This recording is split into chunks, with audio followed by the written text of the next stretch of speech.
Un saludo nuevamente en este nuevo capítulo de El cuenco invertido, sucio o agujereado, un espacio donde me permito hacer reflexiones y compartirlas con ustedes de manera que podamos continuar el proceso de conversación entre todos. Soy Eliana Ocampo, psicóloga y formada en medicinas alternativas, que vengo cuestionando el asunto de la identidad, un espacio que trabajé en el capítulo anterior, donde lo que vamos identificando en la gran cantidad de información que recibimos nos puede derivar en una falta de identidad, porque ante tanta información nosotros cómo podemos definirnos para saber quiénes somos y cómo podemos identificarnos bien con aquello que nos llama la atención sin perder nuestro centro.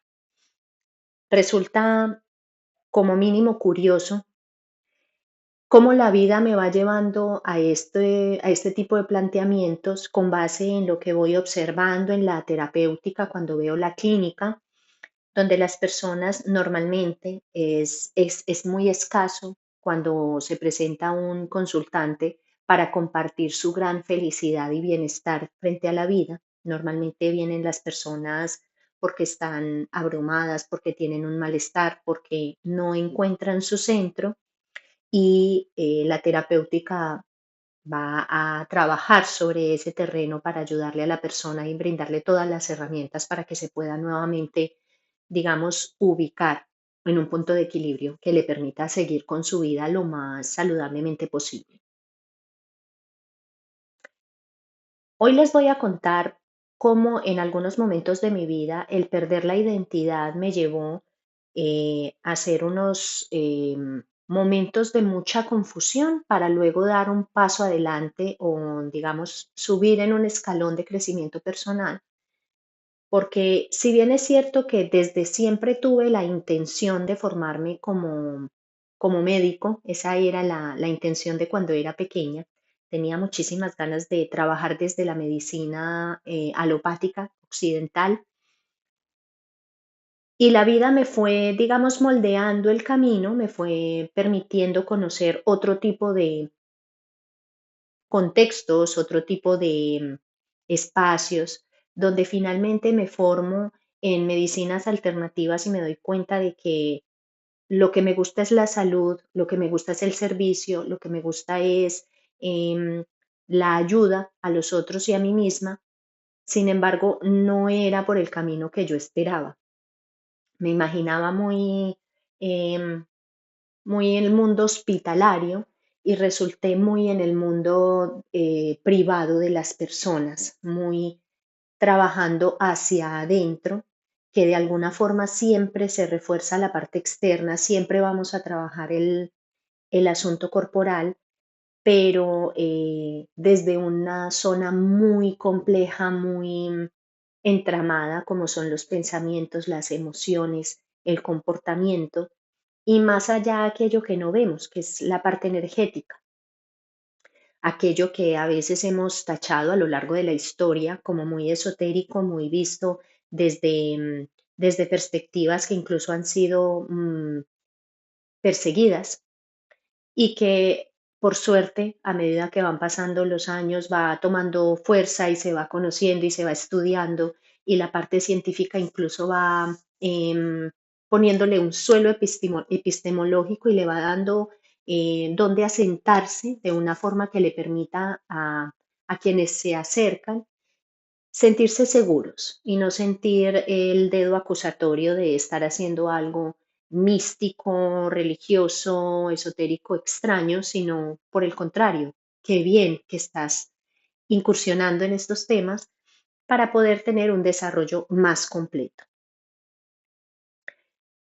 Cuando en algunos momentos perdí mi identidad sin saber hacia qué camino debía tomar, y busqué ayuda profesional en diferentes tipos de terapia, desde la naturopatía, la medicina tradicional china, el eneagrama y un largo etcétera, hasta llegar a la psicología.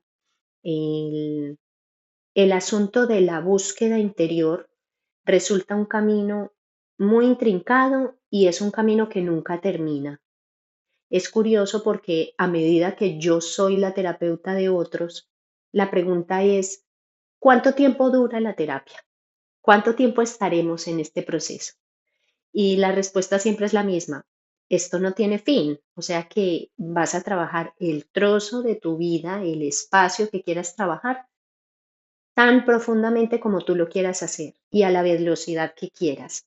Los que me conocen saben que les digo de manera jocosa, obviamente, si vas arrastrándote en tu proceso, yo me arrastraré a tu lado. Y si vas corriendo, correré a tu lado. Y si te teletransportas, pues yo me teletransporto contigo. Aunque en todos los casos debemos recordar, y es importante siempre hacer ahí el énfasis, los terapeutas nunca son aquellos que le van a dar a las personas las respuestas para que hagan su camino, sino que le ayudarán a generar preguntas para encontrar su propia respuesta. Porque en los momentos en los que yo me sentía muy perdida y era yo la consultante, también tenía el anhelo de que el médico y el terapeuta, de lo que fuera, me entregara un manual con el ABC de lo que yo debía realizar para encontrar mi identidad, para saber quién era y para identificar hacia qué lado me debía mover en ese proceso de crecimiento. Resulta que nada más alejado, porque muchas veces salí más confundida de lo que llegaba de una consulta, muy removida, muy sacudida, ¿sí?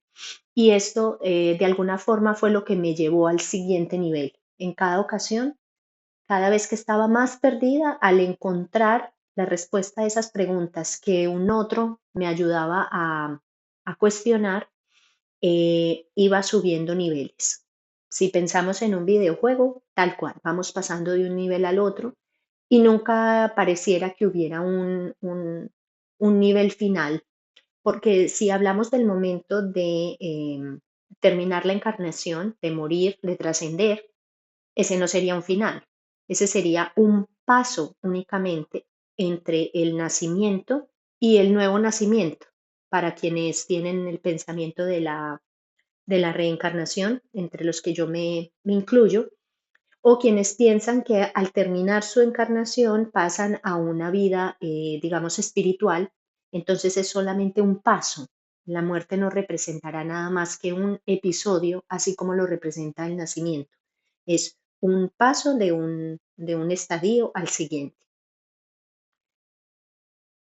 Cuando me he sentido más abrumada con las preguntas existenciales, con las situaciones materiales que me desbordan, y observo que a veces el exterior es tan ruidoso y lo que me genera es todavía más ansiedad, más angustia, más temor.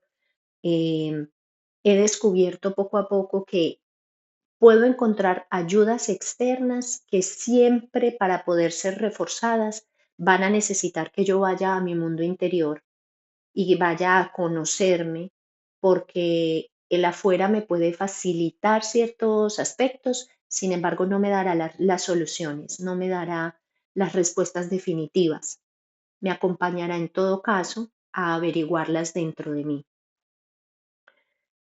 Cuando estamos en un mundo bombardeado de información y no tengo las herramientas, y siempre vuelvo al tema de qué pasa con los que son más vulnerables, qué pasa con aquellas personas que no contrastan la información, qué pasa con aquellos que tragan entero lo que les dicen, que digamos son presa fácil para poder diseminar ideas. ¿Qué pasa con este tipo de conceptualizaciones que van llegando a manos de niños y de adolescentes, donde les están imponiendo unos estereotipos muy establecidos para poder moverse en el mundo material como lo conocemos? Y el ser interior les va mostrando que no vibran con aquello que están viendo afuera, ¿sí? Todos hemos pasado en algún momento por un estado de estos en los que notamos que no somos aceptados, que no, o que incluso somos rechazados dentro del grupo social en el que nos movemos o del grupo de trabajo o en la familia incluso, por el hecho de que nuestra forma de ser no está acorde a lo que se espera a través de estos em, estereotipos. Entonces, ¿cómo podemos gestionar esto?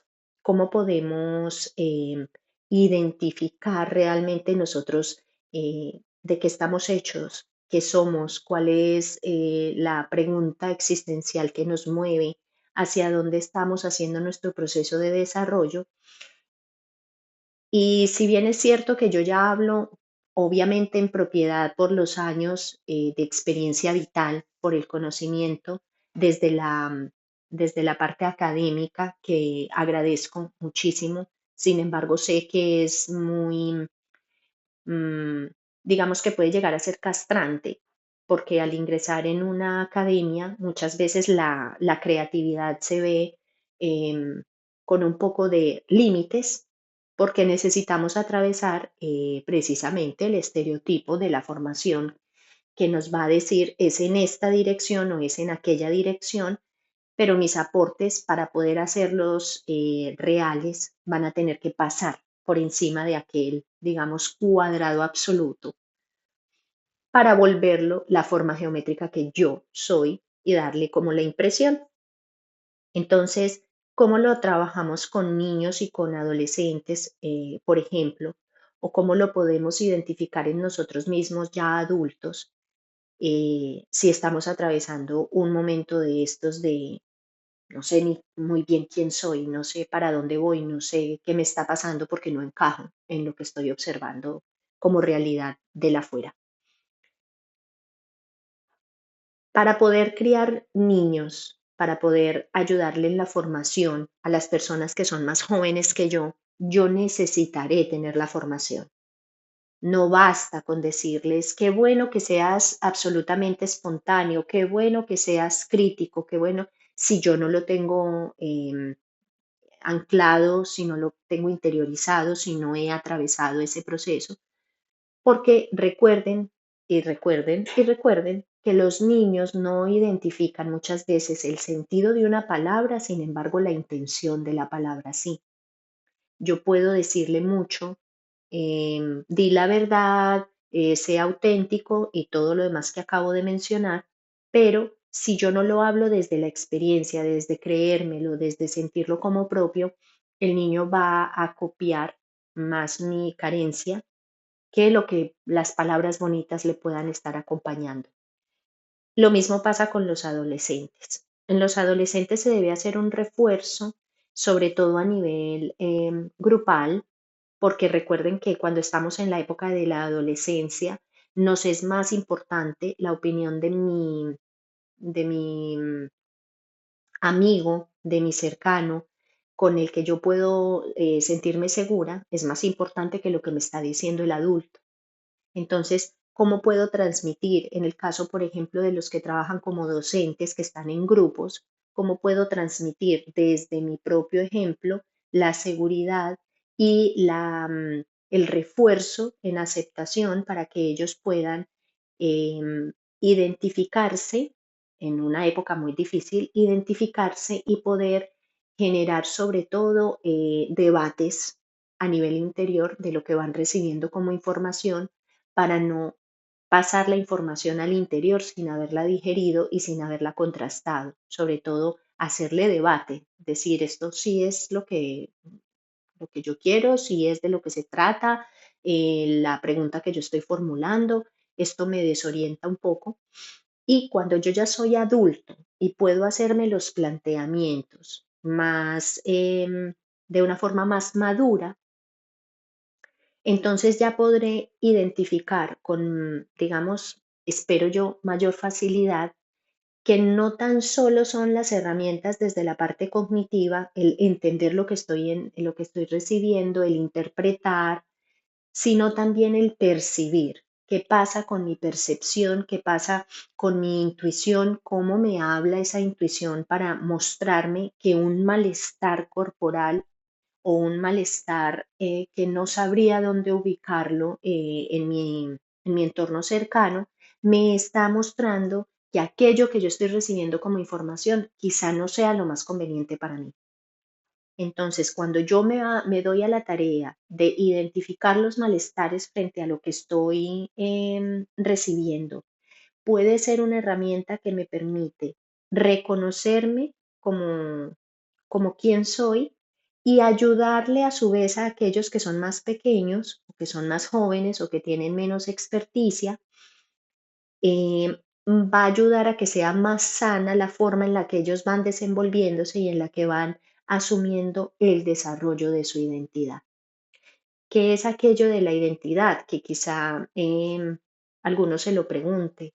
Es poder saber quién soy, poder saber qué características son las que me definen, cuál es el proceso en el que me encuentro, porque no seré la misma Eliana en este momento de la que fui 20 años atrás o de la que fui 40 años atrás, ¿sí? Siempre voy a estar en un proceso de renovación, de volverme a pensar. Y por suerte las cosas son así, nunca son estáticas. Y conforme mayores nos hacemos, la idea no sería volvernos más estancados, sino por el contrario, volvernos mucho más flexibles porque vamos viendo hacia atrás cómo es el proceso em, de crecimiento y ese crecimiento nos debería estar ayudando a volvernos más flexibles frente al entorno y esto nos va a permitir muchísima mayor adaptabilidad. Recuerden que ya nos lo dicen las teorías de evolucionismo, que las especies que van a mantenerse en el tiempo no son aquellas más fuertes, sino aquellas que mejor se adaptan, ¿sí? Nosotros tendríamos que recordarlo constantemente porque nos debemos estar reinventando y más en un mundo que va cambiando constantemente, en un mundo que nos hace una exigencia por el hecho de estar innovando. Entonces, ¿quién soy hoy? Y si no me gusta la respuesta que voy a obtener a esa pregunta, entonces vuelvo a plantearme quién quiero ser, qué me gustaría alcanzar, hacia dónde me gustaría enfocar mi rumbo. Eso es muy importante. Cuando trabajamos en terapia, la terapia que sea, pongamos una terapia psicológica, por ejemplo, nosotros estamos constantemente haciendo resignificaciones para poder avanzar en el proceso de la vida. Si yo tengo una característica en mi carácter que no me resulta cómoda, ¿cómo puedo generar un hábito hasta lograr modificarla? Porque no es cuestión de decir no me gusta y automáticamente cambiar. Normalmente los hábitos llevan su tiempo hasta que se pueden convertir en nuevos hábitos y entender que somos seres de hábitos, seres de costumbres. Entonces se van a ir modificando esas costumbres hasta llegar al lugar en el que me quiera encontrar. Cuando lo trabajo en la formación, sobre todo para enseñarles a los padres o a aquellos que son cuidadores frente al asunto de niños, cómo puedo ayudarle a identificar lo que le gusta y va a estar muy acompañado en las preguntas que le hago o le enseño al niño a hacerse, qué es lo que me gusta, cómo me siento más cómodo, también de la mano con observación en la libertad. Miremos, por ejemplo, cuando nosotros estamos acompañando a un pequeño para que haga un dibujo. Pongamos el ejemplo básico y sencillo de un dibujo. Si el niño está haciendo el dibujo y yo le digo, deberías hacerlo más grande, más pequeño, en otro lugar de la hoja, con otro color, hacerle otro detalle aquí. ¿Hasta qué punto le permito explorarse y darse cuenta por sí mismo? Comprendo que cuando estamos enseñando, por ejemplo, en las escuelas, si yo pido al niño que haga un dibujo de un círculo y el niño es muy creativo y lo que pinta es un árbol, no está cumpliendo una parte del desarrollo de seguir instrucciones, que no obediencia. Estoy enseñándole a seguir instrucciones, algo muy interesante, muy importante para el desarrollo. Sin embargo, si yo le permito, como madre, como cuidadora en el espacio seguro donde está, que sin que llegue a ser peligroso, sin que llegue a ir en detrimento de ninguna otra persona, yo le acompaño para que sea libre en el dibujo, sin hacer un gesto de desaprobación, sino más bien preguntar constantemente qué estás dibujando aquí y esto qué significa, más que, uy, qué fea esta muñeca o qué horrible esto que pintaste porque es sangriento, porque los niños muestran a través de los dibujos toda su parte interior que a veces nos va a mostrar aquella parte que no es tan agradable, que lo llamamos sombra, ¿sí? La sombra aparece, aquella parte más, digamos, la menos políticamente correcta. ¿Cómo podríamos em, permitirle al niño que pueda seguir haciendo todo su proceso sin que esté el juicio en medio? Y eso nos va a dar mucho de lo que es el niño. Y entonces a través de la pregunta, em, ¿y este dibujo qué significa? O esta forma que tienes de vestir, ¿qué te significa? ¿Cómo te sientes? Va a empezar a hacer como una impronta en la mente del niño que le permitirá identificarse. Ah, es que a mí me gusta este tipo de dibujo. Ah, es que a mí me gusta este tipo de ropa. Este es el juego que me interesa. ¿Sí? Y esto es muy valioso en el proceso del desarrollo de la identidad, de reconocerme, de identificar quién soy, qué quiero, para dónde voy, qué sueño y qué anhelo estoy persiguiendo, ¿sí? O estoy trabajando por conseguir. Perder la identidad es sumamente fácil, sobre todo cuando esa pérdida de identidad se va logrando de manera inconsciente. Pongamos el ejemplo de cuando recibimos información inconsciente a través de la publicidad, cuando recibimos información inconsciente a través de la educación. Nosotros ponemos en una malla curricular un tema que no va a ser tocado directamente, sino que va a permear todas las asignaturas y eso está ingresando inconscientemente en el sistema de los estudiantes. Entonces, en temas tan, digamos, trascendentales como lo que estamos viviendo en la actualidad con las políticas de género, ¿sí? Donde hablamos de asuntos del género líquido, de los no binarios, del el cambio de un sexo al otro, cómo va variando el género. Esto, si yo se lo voy inyectando en la educación a un niño desde muy pequeño, él ni siquiera es consciente que yo le estoy dando esa información. Yo me doy cuenta ahora porque me llega nuevo, es algo que nunca antes me han dado y esto me chirría, la información me chirría, entonces me doy cuenta de ella. Pero un niño desde siempre escuchando este tipo de información va a interiorizar la información como si fuera real, no la va a discutir, no irá en contra, con lo cual para él será una verdad y esto puede llegar a puntos en los que, como lo estamos viendo en la actualidad, tenemos una situación compleja porque las personas no sabemos muchas veces quiénes somos frente a las ideas, por ejemplo, de género. Si yo no sé si soy una mujer, si soy un hombre, em, ¿cómo sabré quién soy si ni siquiera sé, en ese caso, ah, una cosa tan específica y tan importante en el desarrollo de mi personalidad y en el desarrollo de mi identidad? Si, por ejemplo, seguimos con normativas, ¿sí? Asuntos de leyes donde poco a poco van permeando el asunto de la familia, otro gran, em, otra marca identitaria del ser, su familia. Vemos el cambio, lo que ha transcurrido desde el siglo XX. El siglo XX nos mostró hasta mediados del siglo XX un modelo de familia que empezó a ser transformado, donde antes había una familia que era nuclear, formada por un padre, una madre y sus hijos. Y luego esto va dando un giro y la familia empieza a conformarse de manera diferente.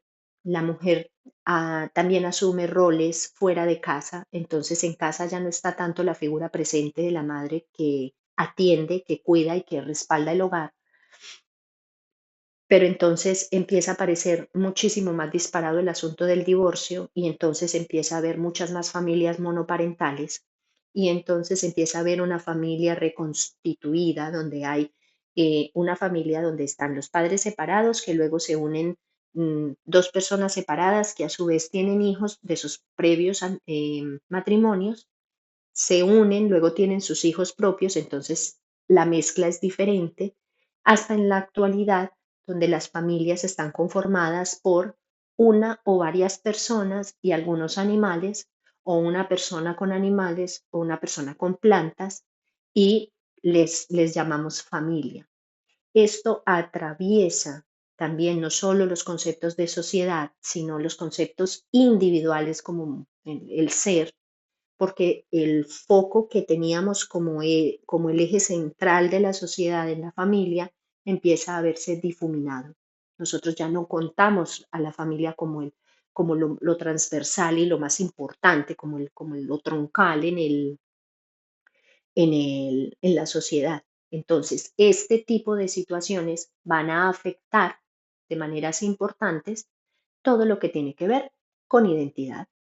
¿De acuerdo? Em, Mi reflexión entonces, para ir concluyendo, sería, ¿cómo puedo identificar quién soy, de dónde vengo, hacia dónde voy, cuáles son mis objetivos? Pero sobre todo, ¿cómo me defino como persona, mi identidad, cómo sería en una vorágine de sociedad que estamos encontrando en este momento, donde hay tanta información de distintas vertientes? ¿Cómo poder mantener la cordura frente a esta velocidad en la que nos estamos moviendo? Y cómo a veces es incluso necesario buscar ayuda externa para poder encontrar mi parte interna, ¿sí? En esto puedo resumirlo. Puedo decir que es muy importante el asunto al interior de la persona, de su piel hacia adentro. También es muy importante el medio social en el que se desenvolviendo, que esto va a implicarle bastante,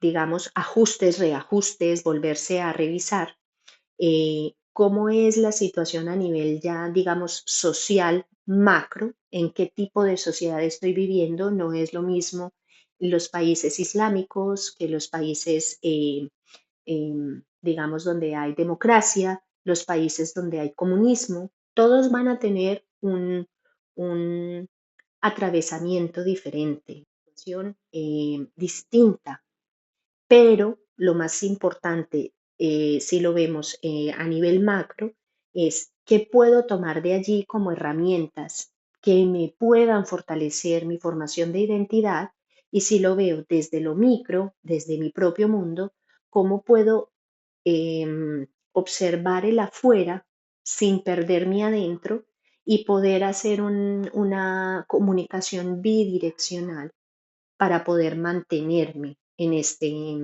en esta identificación de lo que yo soy, en este reconocimiento de quién soy yo. ¿De acuerdo? Me encantaría saber qué opinan de este tema, si tienen preguntas por hacer, si tienen cuestionamientos.